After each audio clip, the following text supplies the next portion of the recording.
ઘોઘા પાસેના હાથપ ગ્રામ પંચાયતના વીસીઈને એસીબીની રેડમાં લાંચ લેતા રંગે હાથ ઝડપી લીધો.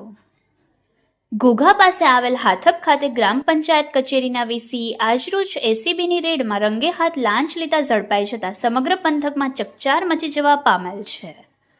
આ અંગે પ્રાપ્ત થયેલ વિગતો અનુસાર હાથપ ગ્રામ પંચાયત કચેરી ખાતે વીસીઈ તરીકે કાર્યરત દીપકભાઈ વેલજીભાઈ બારૈયાએ એક અરજદાર પાસેથી મેરેજ સર્ટિફિકેટ કાઢી આપવા બદલ ₹200ની લાંચ માંગી હતી.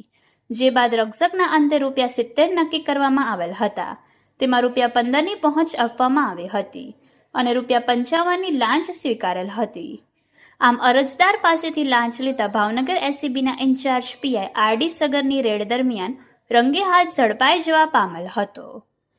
આ લાંચિયા વીસીઈ દીપકભાઈ બારૈયા રંગે હાથ ઝડપાઈ જતા સમગ્ર વિસ્તારમાં ચકચાર મચી જવા પામેલ છે.